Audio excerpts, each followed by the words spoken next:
पाक सिंह जी, राधे राधे। महाराज जी आपके चरणों में कोटि कोटि प्रणाम। महाराज जी मैं एक सिंगर हूँ। महाराज जी मेरा प्रश्न है कि आजकल के इस तेज जीवन में जहाँ बहुत कंपटीशन है, एक दूसरे से आगे बढ़ने की चाहत है, अगर कोई दूसरा आगे बढ़े तो उससे जलन होनी भी स्वाभाविक है, जबकि हमें पता है कि समय से पहले और भाग्य से ज्यादा किसी को ये जलन क्यों होनी चाहिए? हमें खुशी होनी चाहिए। अगर आपका भाई आगे बढ़ रहा है हो तो आपको खुशी होगी ना, तो उसे दूसरा क्यों मानते हो? उसे दूसरा नहीं मानना है। भगवान ने उसको योग्यता दी, वो आगे बढ़ रहा है, कभी हमको भी योग्यता देंगे भगवान तो हम भी आगे बढ़ेंगे। जलन होना ठीक नहीं है। जलन से द्वेष होगा और द्वेष से पाप बन जाएगा। पाप की प्रवृत्ति द्वेष से बढ़ जाती है, और द्वेष का नाम इसी का है कि हम मत सरता, मेरे साथ चलने वाला मेरे से आगे निकल रहा है, बस इसी का नाम ईर्ष्या, इसी का नाम द्वेष है। इसको मिटा देना चाहिए। अगर हमारा पुत्र हमसे आगे निकल जाए तो हमें खुशी होगी ना कि चलो अच्छा हुआ, तो हम ऐसे भाव करते हैं। उदार चरिता नाम वसुधैव कुटुंबकम, पूरा विश्व मेरा भाई है। अगर एक भाई मेरा आगे निकला जा रहा है तो हम आशीर्वाद देते हैं, आगे बढ़ो, सुख प्राप्त करो। कभी भगवान हमको भी अवसर देंगे तो हम भी आगे बढ़ जाएंगे। ईर्ष्या करना उचित नहीं, जलन करना उचित नहीं। इससे तो फिर अपना पतन हो जाएगा, अपना उत्साह क्षीण हो जाएगा, अपने हृदय की जलन अपने को डाउन कर देगी। ऐसा नहीं करना। अपने को उत्साह बढ़ाना है, अपने को अभ्यास बढ़ाना है, अपने को गायन शैली ऐसी बनानी है जो उससे भी उच्च कोटि की हो जाए। तो इसके लिए मैं उसका भी आशीर्वाद चाहिए, तो हम उसको भी नमन करें और प्रभु को नमन करें कि वाहेगुरु ऐसी हम पर कृपा करें कि हमारी आवाज़ ऐसी हो कि सबको प्रियता बढ़े, सबको सुख मिले और सब हमारी आवाज़ को पसंद करें। ये तो उसकी देन होगी। दूसरों को जलन हो हमसे तो अपने को क्या लेना देना? हमको किसी के प्रति जलन नहीं होनी चाहिए। और अगर हमसे कोई जलन करता है तो वाहेगुरु हमारे साथ, एक बाल भी नहीं उखाड़ सकता कोई। अगर हमारी मृत्यु जिस क्षण है उस क्षण होनी ही है, और जिस क्षण नहीं होनी तो पूरा विश्व लग जाए तो नहीं मार सकता। दोनों किडनी 20 साल से फेल है, क्या मार सकी क्या? और जिस दिन मरना होगा तो हर व्यवस्था में चट मर जाएंगे। हमारी चेष्टा नहीं होगी कि आप दुखी हो। आप अपनी सोच से दुखी हो तो उससे हम क्या कर सकते हैं? आप अपनी सोच नहीं सुधार पा रहे हैं, उससे जल रहे हैं, तो आपको दंड मिल रहा है, आप भोगो उस बात को। लेकिन हम अपनी तरफ से किसी के प्रति जलन नहीं रखेंगे, कोई ऐसा आचरण नहीं करेंगे जिससे बात पता है आदमी जलता है हमसे तो उसके सामने बहुत नम्र रहेंगे, उसको जलाएंगे नहीं हम, उसके सामने बहुत दैन्य रहेंगे। इससे परमात्मा की कृपा होगी।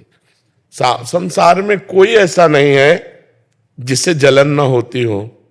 तो हमको चाहिए कि हमारी चेष्टा किसी को दुख देने वाली ना हो। अगर कोई अपने स्वभाव से दुखी हो रहा तो भोगे, ये उसके विचार का दंड है। उसने गलत विचार किया तो जल रहा है। हम किसी के प्रति जले नहीं, और हमारी कोई चेष्टा किसी को जलाने वाली हो नहीं। फिर वो अपने आप जले तो जलता रहे, वो भोगता रहे। जो जैसे विचार करता है उसको उसी प्रकार का पुरस्कार या दंड मिलता है।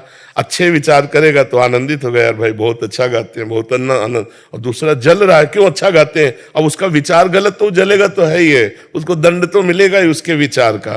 तो हमको आनंदित होना चाहिए और निर्भय रहना चाहिए, कभी डरना नहीं चाहिए, और कभी किसी के भय के कारण झुकना नहीं चाहिए।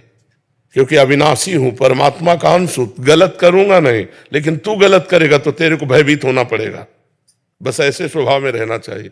कभी कुछ आप ऐसे अकेले घूमो, कहीं कोई आपको छूने वाला नहीं, और जिस दिन विधान है तो उस दिन आप 10-20 गार्ड लगा लो तो भी आपके थप्पड़ पड़ जाएगा। विधान है तो होके रहेगा, और नहीं है तो अकेले घूमो, कुछ नहीं होने वाला है, पक्का सुन। तो हमको भगवान के विधान पर राजी रहना चाहिए कि अगर साहब का विधान है तो हम चाहे लाखों व्यवस्था कर लें, वो विधान होगा। अगर साहब का विधान नहीं है तो चाहे लाखों विरोधियों कुछ नहीं कर सकते। एकदम मस्त रहना चाहिए। किसी के गिराने से तुम गिर नहीं सकते, और किसी के मिटाने से तुम मिट नहीं सकते। साहब का विधान केवल देखो, प्रभु का विधान देखो, और आनंदित रहो। चौड़ी छाती करके घूमो, कोई नहीं छू सकता। मालिक का विधान, हम देखो बचपन से भगवान के सहारे हैं, बचपन से 13 वर्ष की अवस्था, कभी कोई दोस्त नहीं बनाया भगवान के सिवा। तो उनका चमत्कार देखा है, हर जगह उनकी रक्षा व्यवस्था देखी है, हर जगह उनका प्यार दुलार देखा है। तो उन्हीं के भरोसे रहो किसी व्यक्ति के भरोसे नहीं, किसी व्यक्ति की अंगरक्षा से आप सुरक्षित नहीं है, भगवान की सुरक्षा से आप सुरक्षित है। और जब भगवान विधान कर देगा इस शरीर को कि ऐसे जाना है, तो फिर वैसे ही जाना होगा। हिरण्यकश्यप ने कितने वरदान मांगे थे, कोई ऐसा नहीं क्षेत्र छोड़ा था जो मांगा ना हो। मतलब वो एक तरह से अमर था। दिन में न मरूं, रात में न मरूं तो भगवान संध्या के समय, बाहर न मरूं, भीतर न मरूं तो भगवान डेली में, मनुष्य से न मरूं, ब्रह्मा के रचे हुए से भगवान ऐसा अवतार लिया कि जो ब्रह्मा का रचा हुआ नहीं था। नरसिंह, जीवित से न मरूं, निर्जीव से न मरूं तो नाखून, जीवित और निर्जीव दोनों फाड़ के फेंक दिया भगवान ने। भगवान है, उनके समान कोई है नहीं, इसलिए भरोसा भगवान का रखे, किसी इंसान का नहीं। और इंसान के राग द्वेष से अपने में कोई फर्क पड़ना नहीं चाहिए। वो अपना स्वभाव है, जल रहा है, कोई हमसे आनंदित हो रहा है, कोई दुखी हो रहा है, वो दुखी हो रहा है, उसका स्वभाव आनंदित हो रहा है, उसका स्वभाव, हम किसी को दुख नहीं देंगे, ऐसा भाव रखना चाहिए। महाराज जी यही आजकल महाराज जी बहुत सारे जने आपको सुनते हैं जो ऑफिस आदि में जाते हैं, तो कोई अभी कल आया वो प्रमोशन लेके आगे निकल गया, उस परिस्थिति में कैसे समझ? हाँ, तो आपके पुण्य और उसके पुण्य में अंतर है ना।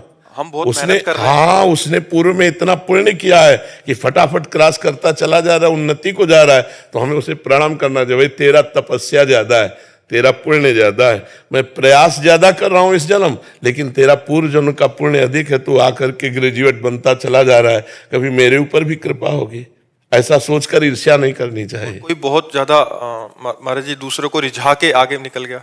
नहीं, रिझाने से नहीं निकलता। रिझाने से क्या हम किसी को पैर छू लें? अगर हमें आप कोई आगे बढ़ावे, पूर्व का पुण्य है तो संयोग बन जाता है, वैसे संयोग बन जाता है। पूर्व का विधान है तो वैसे संयोग बन जाता है। उसे आप रिझाना को क्यों? जो मान लो जलते हैं वो क्या रिझा नहीं सकते क्या?